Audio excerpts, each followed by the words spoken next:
Hello magical makers, I'm Nicole of Woven Tales Designs. Welcome back to my YouTube channel. In today's tutorial, we are covering the second out of all four of my new pattern, the Ever After hat. This is the medium yarn weight version, but this is the sew version. In the previous video, the first one that I put out, I gave you the glue version.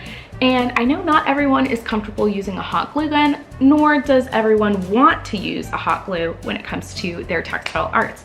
So, of course, we're gonna come out with a sew version of this hat, and I hope you're ready. A lot of the same things are included in this video. I have listed all of the other versions in the description below. So if this is not the one you were looking for, you can quickly jump ahead to those links down in the description and it will take you where you need to go. Some really great things to know about this hat. This is much quicker to work up than the headband version of the Ever After ears because you're not covering the surface of a headband. This is also great for those that don't want to maybe wear a headband to the park, like little kids, men. Guys don't exactly wear headbands, and just anyone that's not really looking for the headband version. You want a sportier look, you want something more casual, something to cover the hair frizz that you get from the humidity. Like myself, I am always a hat person. I will pick a hat over anything else. Let's also quickly cover, before we get into the materials and tools, in case you've never done this pattern before, you've not worked up the headband version, I want to let you know what kinds of things we're going to be using as far as types of stitches and techniques, just in case you're curious to see if this is going to be the right project for you. So in terms of regular crochet stitches, we are going to be working up a single crochet stitch, half double crochet stitches, chains, slip stitches as usual. Aside from that, there are a couple of other techniques that we're using. So this is a different seaming method from the Ever After headband. It's much thinner, much more aerodynamic. So keep that in mind if you've made the other versions of this mouse ear look. You will have to know how to work continuously in the round. You will also have to be able to identify where the third loop of a half double crochet stitch is. I do take some time to slow down and show that to you before we dive into any of the seaming methods. That is the beauty of YouTube. You can slow things down, you can speed them up with the playback speeds in the settings of the videos. So I do slow down the more trickier parts. So know that I'm not gonna breeze through them and make you rewatch them a million times. I will give you those tools to be able to get through this pattern. Aside from the seaming, that is like the hardest thing that we're gonna do. This is the version without using hot glue. So you will have to do some light hand sewing. I promise you it's much easier than you think it is, and I will let you know with the tools section that's coming after this section of what is going to help you get through that part of the pattern, because I know that this is definitely some people like sewing, some people do not. I originally made it without the sewing because I prefer hot glue over everything, but I like to make it adaptable. Without further ado, let's dive into the tools and materials that we will need to go through today's Ever After hat tutorial.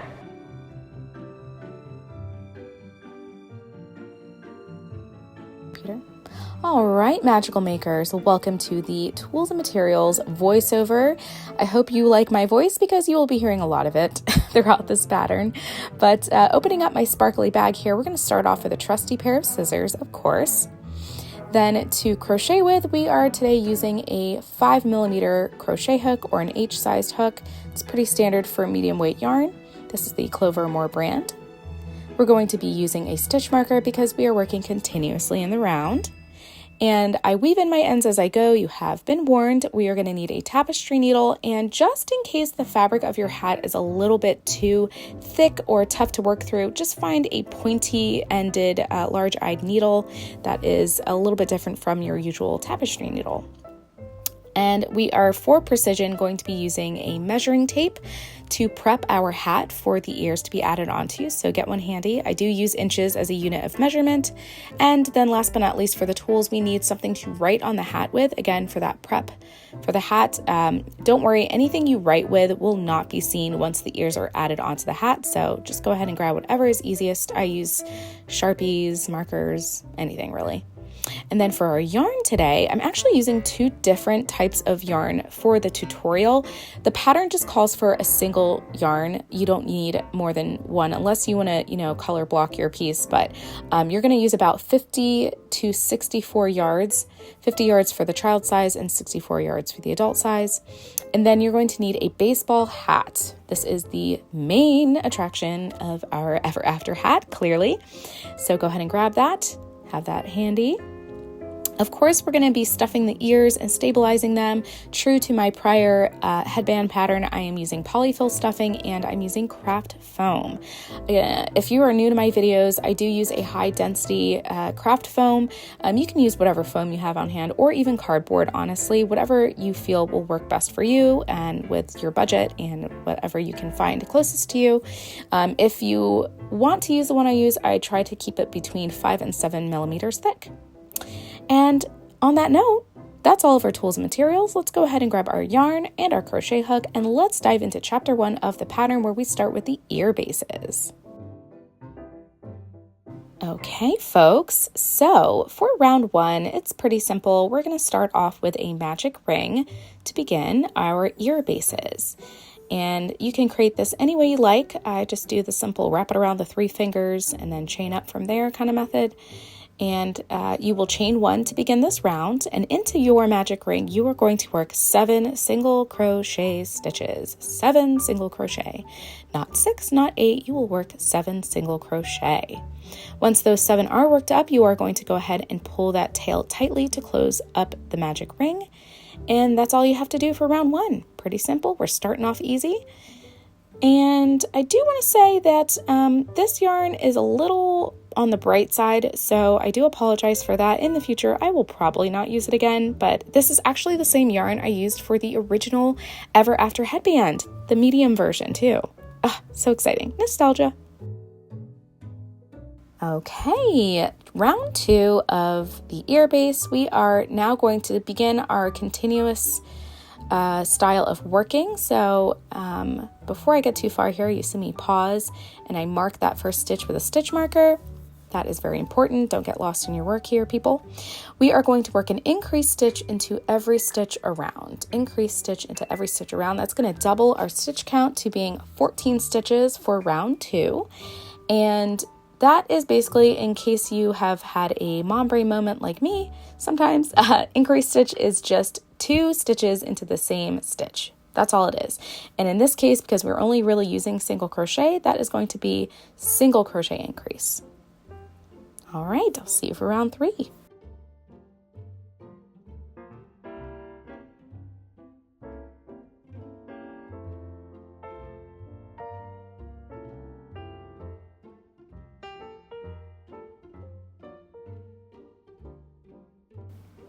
Okay, so for round 3, we're going to again continue on here with a typical increase pattern. So you are, for the repeat of this round, working single crochet into the next stitch and then increase into the next stitch. But before we keep going, this is a little bit of a hack. I retighten and knot that original working tail. At this point, I know it's super early in the ear base to be doing this, but it actually helps my tension remain consistent throughout the rest of this ear base, which is kind of important. You want this to have a pretty uniform look because it is a circle. People look for imperfections easily with them. If you're a recovering perfectionist like myself, just do yourself a favor and just knot that in the beginning.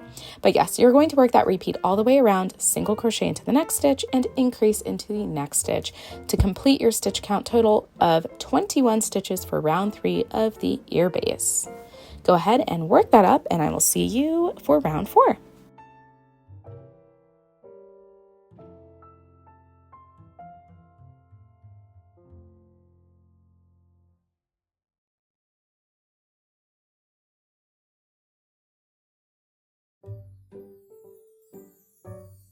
All right, moving along into round 4, we have a continuous repeat again. So we are going to work single crochet into the next 2 stitches and then increase into the next stitch all the way around.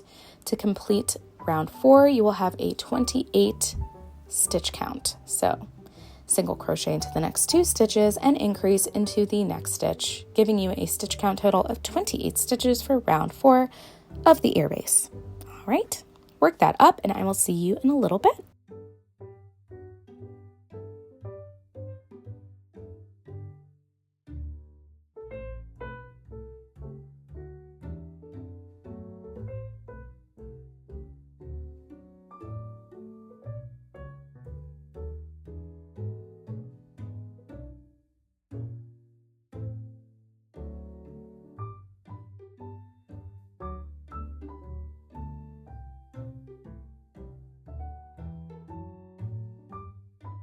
And into round 5 here, we have another increase round, you guessed it.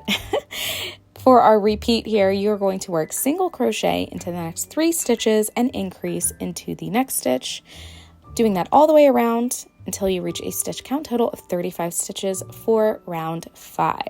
Now, if you want to pause this, and if you're, again, a little bit of a perfectionist, it's okay to stagger these increases if you know what I'm talking about.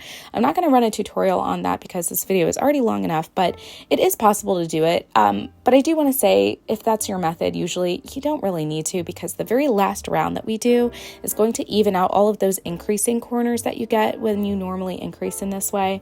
So just know, if you want to do that, that's totally artist choice, but not really necessary.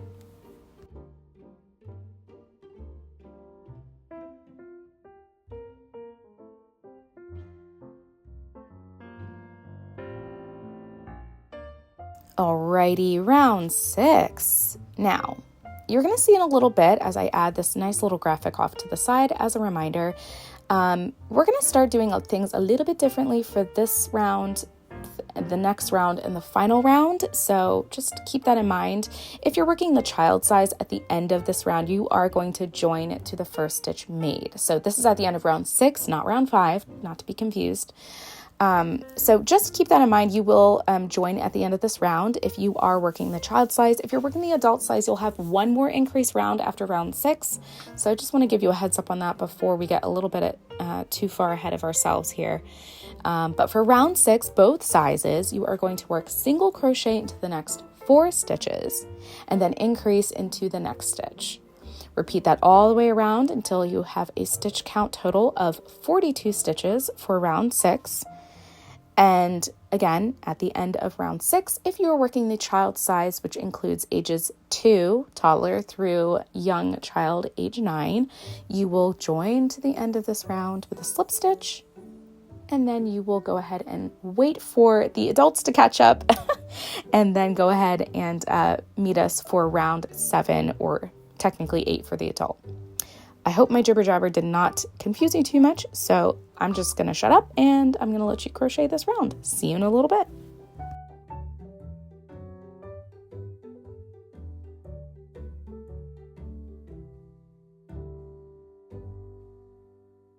Okay, so like I said, we've reached the end of round 6. If you are working the child size, just like I'm about to do here, go ahead and take that stitch marker out, set it aside.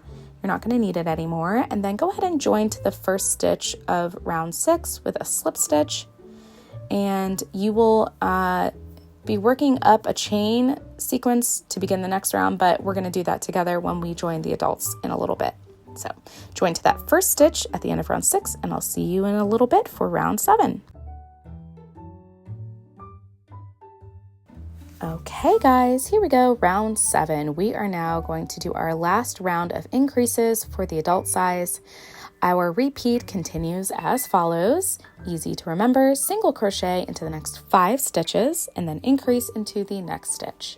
You're repeating that all the way around until you have a stitch count total of 49 stitches, and then you will join to the first stitch of that round to complete round 7.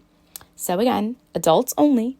No children here or no child sizes here. Single crochet into the next 5 stitches and then increase into the next stitch all the way around, increasing for the last time, and go ahead and work that up, join to the first stitch made, and I will see you for the next part where we do a funny little round. It's almost like a row and a round combined. We're going around, but not all the way. You'll see. Again, I'm going to stop voicing over so that you can concentrate.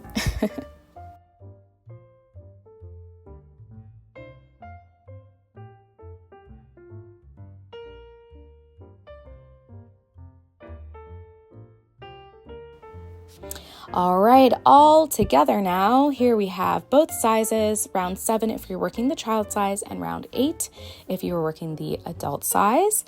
Adults, go ahead like I'm doing here, join to that first stitch made. And now we are going to go ahead and work a non-increasing round, but we're going to be working with half double crochets this round, okay? And we're not going to work into every single stitch around. That is on purpose. I do have a disclaimer that I'm going to pop up on the screen here in a little bit, but don't get scared. We're basically working around until the last set of increases from the previous round or the last set of repeats. So trust the process. You should have unworked stitches by the end of this round. It is on purpose, I promise. Everybody's going to chain 2 to begin this round and then half double crochet into the same stitch as joining. And then once you have that worked up, we are going to half double crochet into the next 34 or 40 stitches, 34 if you're working child, 40 if you're working the adult size. And then into the next and final stitch that we're working into after that, you will work half double crochet, chain 2, and slip stitch all into one stitch. So what we're doing is we're emulating the very beginning of this round where we had the join, the chain 2, and the half double crochet. You're going to finish the same way you started. So again, to begin this round, we begin with a chain 2, half double crochet into the same stitch as joining, then continue to work half double crochet into the next 34 or 40 stitches, and then finish with one more half double crochet, chain 2, slip stitch all into that next and final stitch. Once you are finished with this bit, very, very, very important, as I have it up on the screen here, you are going to fasten off with a 10 to 12 inch long tail for sewing. And trust me, you want to do it at this point and not have to reattach your yarn later. It will just be a headache and annoying. So fasten off with a 10 to 12 inch long tail for sewing, and then you'll set this piece aside for the seaming process later.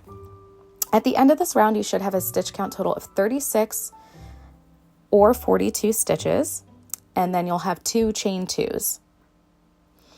And if you have worked this up correctly and all your stitch counts have lined up and been correct, you should have a total of unworked stitches. You should have 6 to 7 unworked stitches. So 6 stitches unworked if you're working the child size, and then 7 stitches unworked if you are working the adult size.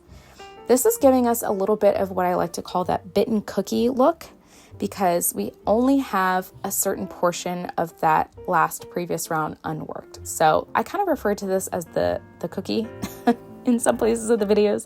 Please excuse me. I just kind of come up with whatever jumps to my mind. I also have a toddler, so I'm always saying, hey, you want a cookie? If he does something good. Probably shouldn't give him that many cookies. Anyway, I'm rambling. Here we go.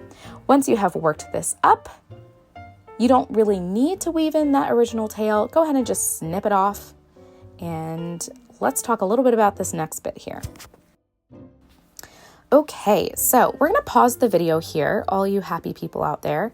You want to make 2 more identical ear bases, similar to the one that we just made, working up rounds 1 through 7 or 8, fastening off that long 10 to 12 inch long tail, and then you will make a 4th and final ear base, but only working rounds 1 through 6 or 7. And we're going to use that smaller ear base that is not finished to be a template for the inserts that we put on the inside of the ear. And I'm doing this because I hate having to create printouts for people. I don't know how to do them. Plus, I don't want people to have trouble printing things out. So we use our ear base that's partially worked up as a template for something else. We're just using what we have here. So here are my 3 identical ear bases, the 2 new ones that I worked up and the first one that I showed you how to do it with. They all have those 10 to 12 inch long tails. We trimmed the original tails, hopefully. I probably didn't. I probably forgot. And now we are going to go ahead and work up that rounds 1 through 6 or 7 for our 4th and final ear base. And we're going to use that in just a second. But here's what it looks like. Pull up a long loop once you have that all worked up so it doesn't unravel. And I will see you in a little bit.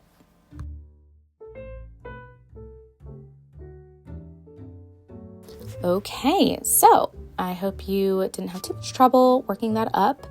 Now we're going to take our 4th ear base that we started Oh, look at that. I forgot to trim my tail.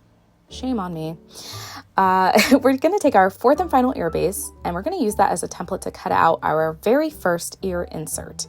And this is great because you're cutting this customized to the actual size of the ear that you're crocheting based on your own gauge. And that's pretty nice because then you're really not having a wonky looking ear. It's gonna turn out really super even and stabilized on the inside. So you can do this a couple ways. You can either use a pen or a marker to mark on your foam or your cardboard or whatever you're using for a stabilizer, or you can use the edge of your scissors to do so. I'll show you kind of both ways. I'm going to start with the way that I have come to know and love, which is using a lighter colored craft foam and a marker. And I kind of just lightly trace around the edge of my ear base. I don't want to draw on the crochet fabric. And I'm not even doing like a solid line. I'm just going to do this broken dashed line. And I just do that because I'm not 5. I know how to cut a shape out. And once it's roughly cut out, I can trim it down to being that perfect circle that I need. So that's why you see this kind of broken lined tracing of the ear base. So set the ear base aside, cap that marker, and then we are going to just roughly cut this out. And sometimes I cut out, the part around it, and then I just trim it easily. I didn't do that this time. I did it the hard way, and I'm speeding it up for you so you are not seeing me struggle and grunt with discomfort in what I did. But yeah, just roughly cut that out first, get that shape out of the foam, set it aside, and then you're going to just trim off any rough looking edges and corners. Again, you did trace something that had slight corners to it because of the increasing that we had in those first 6 to 7 rounds. So I'm just trimming it down, making it as neat as I can. Making a perfect circle by eye is super difficult. Don't beat yourself up if you can't. Get it as close to a nearly perfect circle as you can get it. And then we do need to cut one more bit off of the circle. Once the circle is cut out, you do need to cut off the bottom of one of the edges of the circle. So go ahead and you can do this by eyeing it. You can place the ear base back on top of the kind of overlapping by maybe I would say 3, like a 1/2 inch, 1/4 of an inch to a 1/2 inch, and then just trim it down. That's actually kind of like a perfect size right there. It's probably the best one I've ever done. You guys are good luck. I did a good one on the video here. But yeah, so that should be roughly our ear insert shape. If you were batching a bunch of these, I would say make a bunch of them at the same time. So that way you don't have to stop and do this process every time you're crocheting the ear bases. But as I place it on top of my ear base, I see that it's just under the edge, which is great. It's just under the circumference of the edge. And now I'm going to use that ear base or ear insert, to cut out a second ear insert. So that way I don't have to retrace and redo and do all the steps over again. I just trace what I have, cut the new shape out, and we are good to go. I do have a maker's magic note here in the corner of the video. You're going to see that if you want a flatter look to your ears, I did mention this earlier, you can go ahead and cut out 2 more from this part, cut out and have a total of 4 ear inserts, and use those instead of polyfill. So I would double up your ear bases or ear inserts, and I would use those instead of adding polyfill to the inside of the ears. That gives it more of like a 2-dimensional look, and it really does, in my opinion, it does have quite a nice look. So it's really just kind of like, what do you want for your aesthetic? As you're making these, you can kind of choose and shape your style in your mind. But here I have both of mine already fully cut out and finished, so I'm happy with those. I'm going to set those aside. One last note here, we do need to go ahead and finish the last round of that 4th and final ear base. So finish that, work up round 7 or 8, and I will see you for the next bit.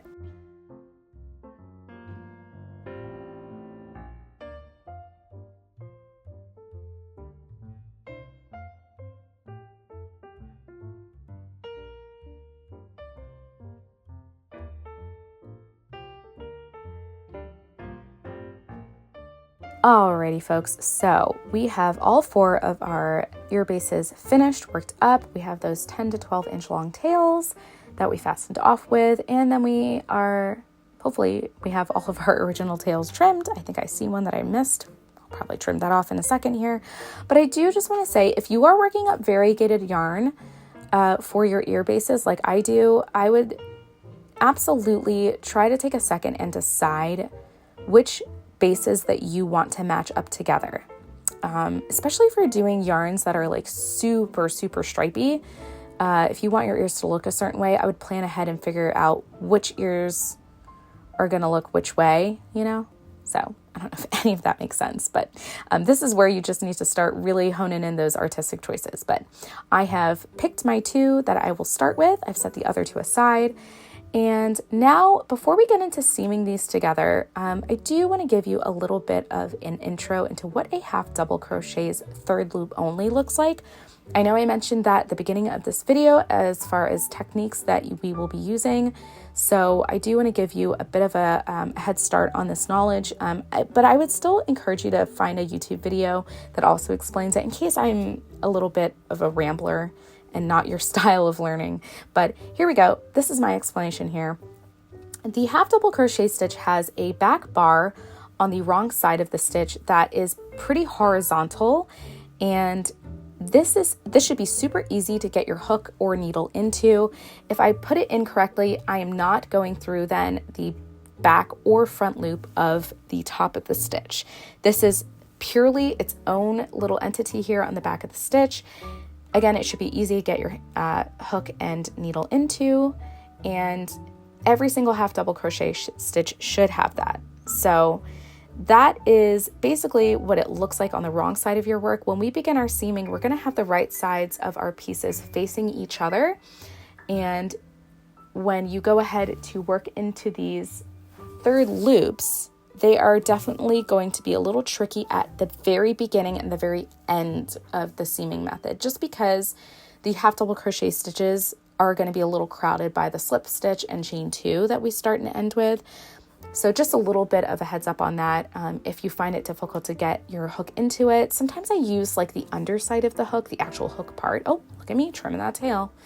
I did forget it. But yes, as I work through all these seaming stitches, you're going to see me kind of manipulate my hook to my advantage.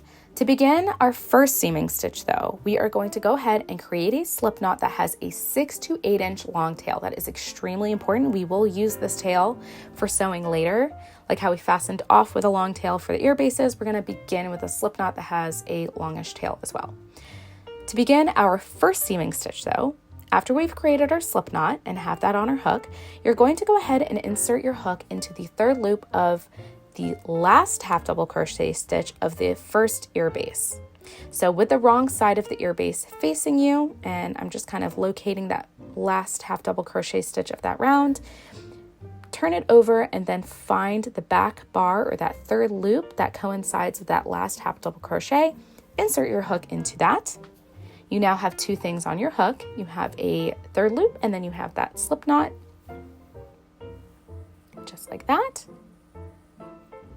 And then when you're ready and you think you've got it right, and again, pause, redo, rewind if you need to. There is no rush here. Pick up then the second ear base that you are seaming. The right side of it should be facing you and the other piece. Locate the first half double crochet of that last round there, and then insert your hook into the third loop of that first half double crochet from the second ear base. I'm going to show that again. Kind of locate the front of the stitch, see where that chain 2 is, ignore the chain 2, go into the third loop of the second ear base. And now we have 3 things on our hook. We have our third loop of the back piece, third loop of the front piece, and then the slip knot. I'm picking my yarn back up here now, keeping that tail out of the way, and I'm going to yarn over and I'm going to pull through the front and the back and the loop on the hook, pulling through all 3 things at once. So what we did here is we just created a slip stitch and we used it to seam together both of those pieces, and we have our beginning long tail. And then we are going to just go ahead and seam up the rest of these stitches. They should easily match up at this point. You're going to start every seaming stitch by inserting your hook into the third loop of the next stitch of the front piece, inserting your hook into the third loop of the back piece, yarning over and pulling through all three things on your hook, the third loops and the loop on your hook. You're doing this all the way around into every single half double crochet stitch that is matched up with both front and back piece. And when I say front and back piece, I mean front and back ear base. I'm just calling them pieces now because they are pieces that we're seaming together. And you should, after you seam everything together, have a stitch count that is the same as the half double crochet stitch count from round 7 or 8. So you should have 36 or 42 slip stitches, or seaming stitches I refer to them as, for this seaming round. And as I'm working up a bunch now, the flow gets easier, it gets smoother, it's easier to identify where to go into next. If you need to, if you've never done this before, just take a pause and turn your work inside out so that you can see your progress so far. You shouldn't be going into the tops of the stitches at all, only the third loops, that's it. And you're gonna work this all the way around. And in a second, I'm gonna show you a little bit of a trick on how I keep my brain focused on the chain 2 of the previous round. All right, folks, so I do want to give a little bit of a tip here for not losing that very last set, that last seaming stitch here, because like I said before, with the chain 2 slip stitch that is with the first and last half double crochets, that stitch gets a little tight and the third loops can be a little bit tough to locate, or we can just forget about them altogether and then we're like one stitch short and we're like, how did I do that? So I use a stitch marker here to kind of go into both of those and keep those locked in together so I don't lose my place. And then I just work that last half double crochet and fasten off.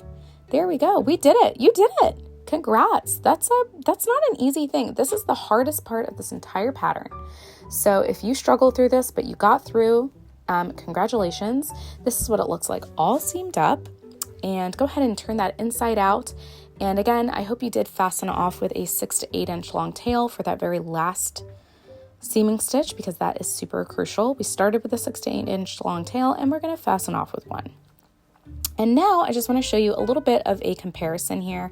With the original pattern, we had an ear strip that had kind of like that was like the middleman to seam the ear bases together, but we don't need that for this because we're not matching this to a headband, we're putting it on a hat. So this is why I did a more streamlined look. I think it looks so much nicer and I'm so thankful that I got it done.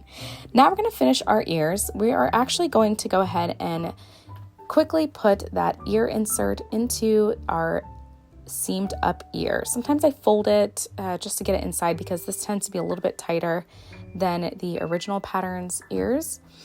And once you have that ear insert in there, making sure that it's pushed all the way to the top, I like to go ahead now and add a little bit of polyfill in. But if you're not doing the polyfill method and you want to stuff it with that second ear insert to give it more of a flat two-dimensional look, you can go ahead and do this now. And I'll show you kind of what it looks like with just the inserts. I think it looks really nice. And if you really didn't want to and you just wanted the one and no polyfill, you can totally do that too. Again, I'm just giving you the canvas to work with. These are the methods and styles that I found really work well with the aesthetic of most mouse ears. Whether you buy them at the parks or, buy them from a small business owner. I like having options for how you can make things. So I'm just providing you with a couple of options. But here I am pulling my polyfill apart, making it a little bit thinner. And I'm stuffing it a little bit at a time. I don't like to overstuff my ears. That's just my personal style preference. I like a little bit of poof, but not too much. So again, this is kind of artist choice. You can either completely, fully, firmly stuff this, or you can just keep it super light. Just give it a little bit of a dimension so the stitch definition pops and it looks really nice. And there we go. That's about it. That is a prepped and finished ear. I hope you have found this not too crazy to deal with, but once you have it stuffed with the polyfill, you'll notice that those seams kind of disappear. And if you're like me and you've noticed here too that your insert was a little wide and it's stretching the base of your seams, you can go ahead and just pull that out and trim it down. I would rather you do that here than try to do it later, right before you sew it onto the hat. You don't want that kerfuffle. We want to do things in phases so the project seems doable and not as stressful. And crochet should be fun, so kind of, get ahead of yourself when you can. Now we're going to go ahead and pause the video. I want you to seam up and stuff and stabilize that second set of ear bases together, creating your second ear. Go ahead and do that, and I'll see you in a little bit. Okay, so our ear bases are seamed up, they are stuffed, they are stabilized, and they are ready to go to attach to the hat. Go ahead and compare them side by side and just make sure that you have evenly stuffed and that you don't notice any big mistakes, because once we add them to the hat, we cannot go back.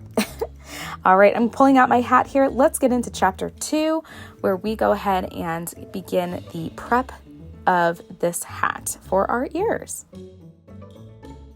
Okay, so now that we have our hat here, let's talk about a little bit of the anatomy of the hat as I continue to instruct you on how to prep it later on in this instruction. So most baseball hats, if I can be so bold as to group these together, most baseball hats have this certain seaming style where you get 6 sections through the main part of the hat. So we have the front 2 sections, we have the back 2 sections, and then the side sections. These side sections are what I'm using to determine where the ears will be placed. And other key components of the hat that I use to help me along with the measuring process, along with this sewing pin, by the way, that I'm bringing into the work. So just have one ready for yourself. I like to use the center button of the hat as a starting point for my measurements, and I also like to use these eyelets that you see on the hat. I know not every hat will have the button and the eyelets, but if you get one that's similar to mine, this is super helpful. There are ways to kind of jerry-rig the measuring, as you can probably assume and imagine, but know that I tend to use the button as the jumping off point and the eyelet as kind of like my North Star alignment for the center line of the side of the hat.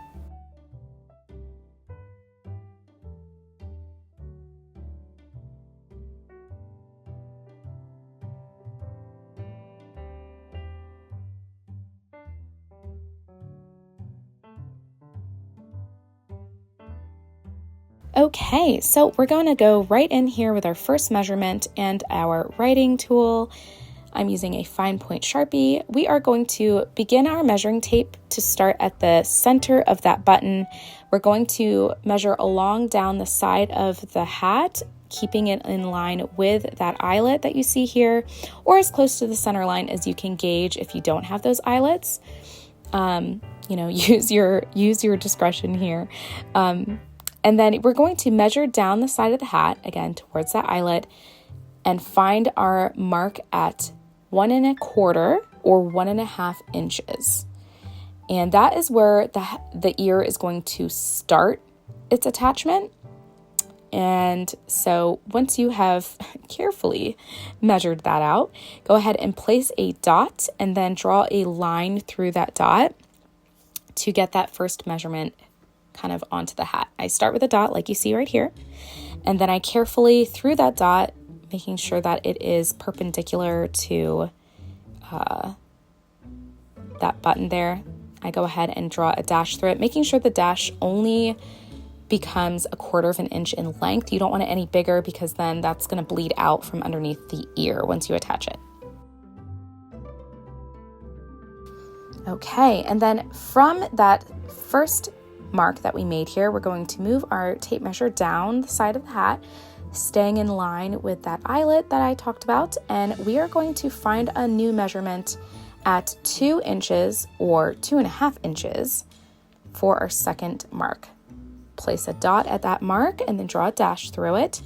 And again, the differences in the measurements that I've given for this step and the last step is for the child or adult. So if you're working the child size, the first measurement will be made at 1.25 inches, second measurement will be made at 2 inches.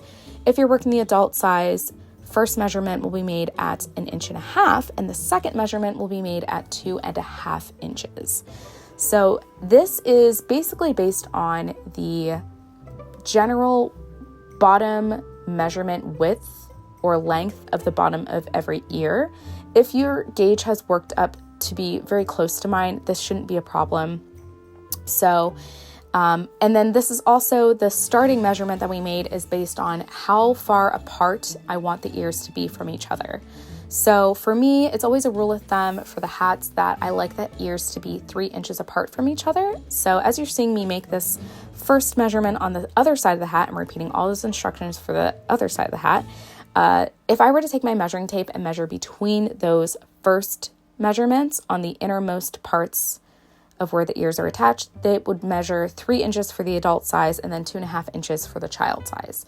You can totally adjust that if you want to change where your ears start and stop.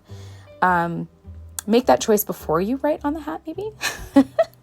Or if you simply just want to use the ears as kind of like the gauge of where, kind of place them on the hat and kind of make your marks or first marks that way, you can.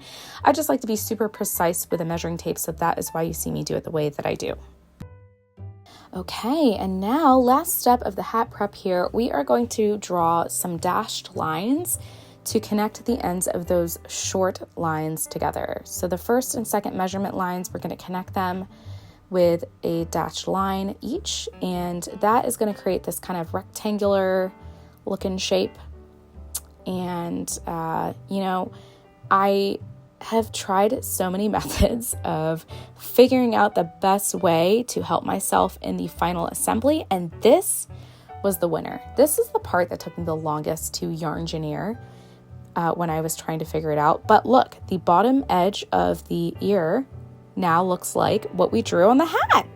So if you drew it pretty close to that, you shouldn't see any markings coming through to the outside of your ears. So this is why I am not afraid to use a Sharpie here and not worried about if it bleeds throughout the inside of the hat, because you won't see it. And on that note, go ahead and do that for both sides of the hat, as you see here, and I will see you for chapter 3.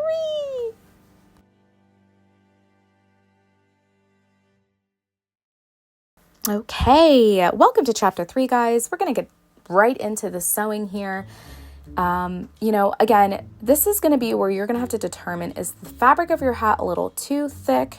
If it is, go ahead and use a sharper needle like you see me doing here.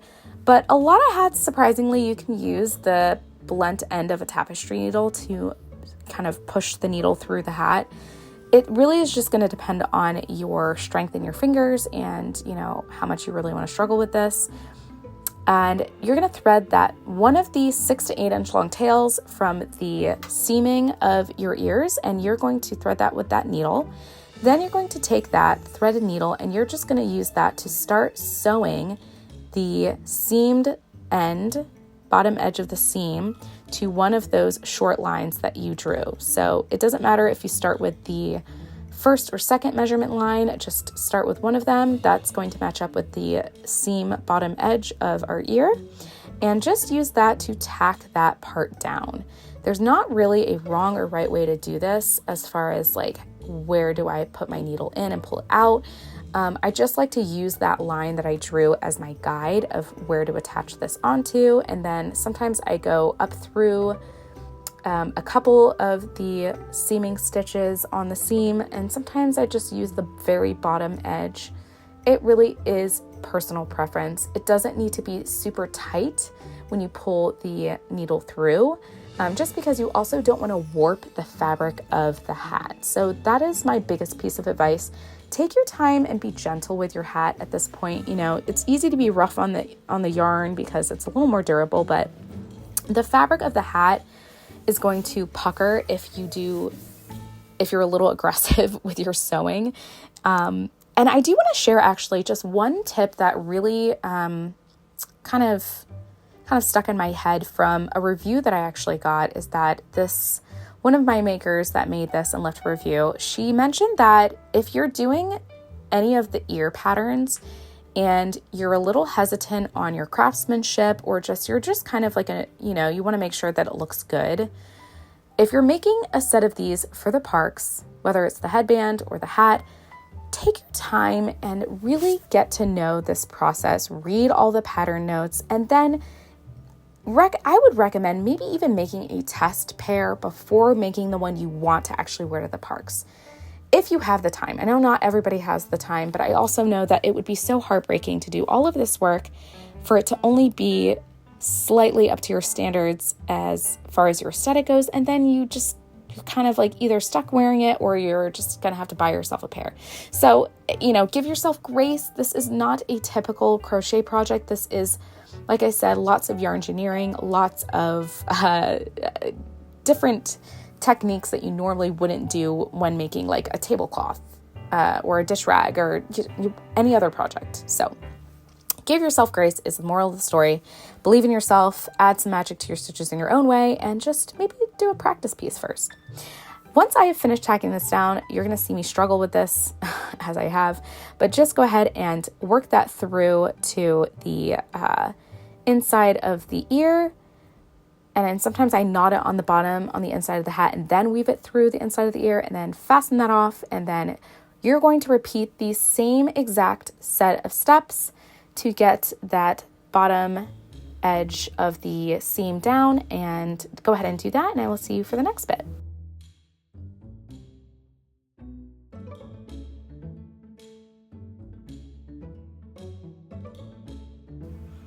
Okay, so now that we have those pieces sewn down, or those sides of the pieces sewn down, we are going to rotate the hat so we can have access to that dashed line that we drew and the unworked stitches of round 6 of the ear base. And we are going to begin the process of sewing that down onto the hat. To start this out though, we need to thread the tapestry needle or sewing needle with one of the longer 10 to 12 inch long tails. And you are going to go ahead and kind of like peel that edge back so you can see underneath it. Grab a sewing pin and stretch out that bottom edge that you see there, just so you kind of have a little bit to work with. Sometimes it scrunches up as it's set aside and then brought back.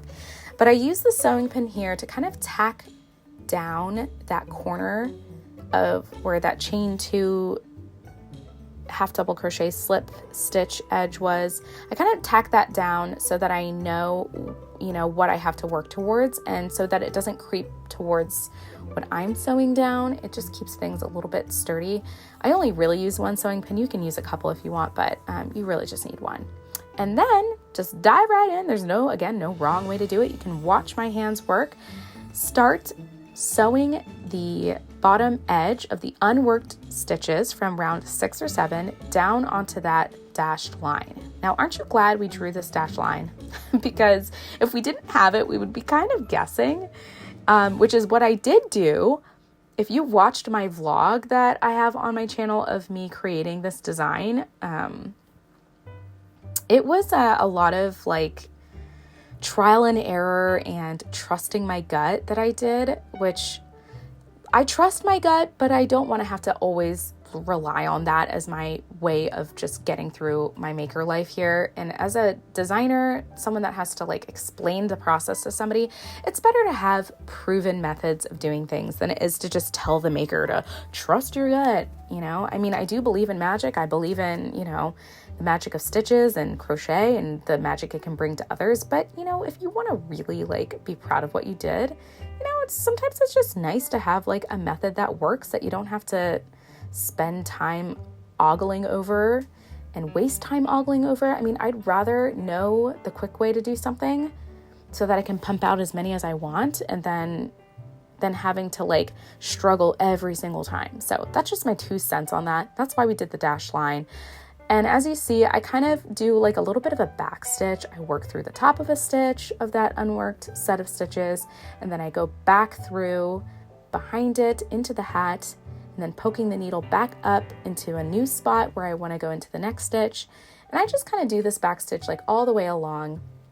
This can take time, it can be tedious, but it can be as tedious as you want it to be. You don't have to do as many tiny stitches as I do here. You can really just work as little or as much as you want. When I get close enough to that sewing pin, I do pull it out and get rid of it because, it just ends up being in the way and you don't really need it anymore. I'm not a sewist. I'm not 100% confident in how I use sewing pins, but it does help in this instance. And I highly recommend, if you have tools on hand that can make this easier, don't wait for my permission to do so. Go ahead and use what you got. If you get an idea on how to make this simpler, leave a comment down below in the comment section. You know, you can also join my Ever After Club. That's a club I have on Facebook where we kind of share our photos of what we made. And sometimes people say, hey, you know, I did this, I modified that. That is one thing I wish in the crochet world, that we were a little more open and positive about how we modify the patterns that we work up. And I mean, I don't want anyone stealing my work, but I would say, like, you know, if you just want to share, like, if you found a really great way to do something and you want to share how you did it, I think that's awesome. That's just kind of how we can spread the magic around. So, you know, if that's your jam and you want to kind of like, I mean, the sky's the limit with these ears. There's so many characters you can emulate. There's so many different like looks that you can do. You know, once you get the basics down, I would just, you know, share the magic, share the love, y'all. All right. And as you see here, another tip or trick that I want to share with you, I have a really long tail to work with. I like to use these chain twos to kind of close up that bottom seam, because it can be a little open with how we attach the ears initially to the hat. So kind of just use that chain two to kind of like sew that back up, and it'll make the construction of your stitches a lot more sturdy too. Again, I'm going to reiterate too here, as I'm working back along the way that I came. So I do sewing stitches in one direction and then I go back the way I came. You don't have to do this next part. I just do it because I'm a little bit of a control freak and I don't want my ears to be floppy. But you know, just be careful with how tightly you're pulling these stitches. I would rather you do more stitches to keep it stabilized than try to pull them too tight, and then your hat fabric puckers, and then, you know, the bottom edge of your ears look a little crazy. So take your time, and you're going to see me work into this other chain two, the first chain two, and kind of like get that down in there. I knot it on the underside of my work, and then I go ahead and I weave that tail, whatever's left of it, into the ear itself. And that's it. That's one bottom edge sewn down.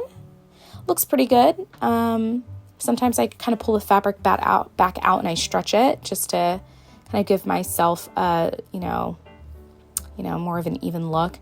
Also, something to keep in mind too, if you have something to help yourself pull this needle through the fabric of the hat, I would recommend that. I did not do that. My fingers were so sore after filming this tutorial.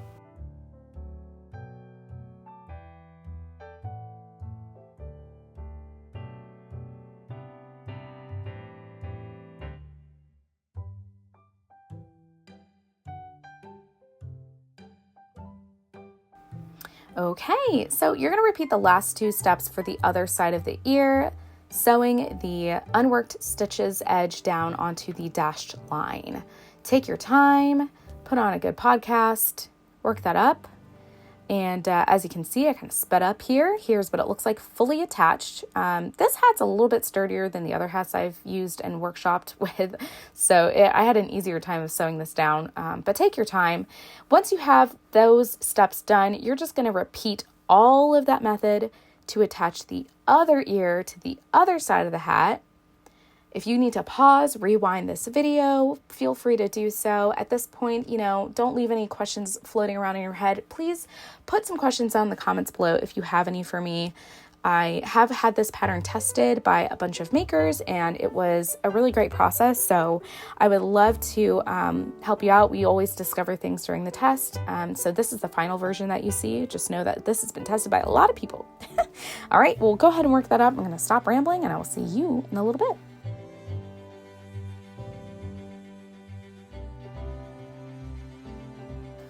Congratulations! You have made your first Ever After hat.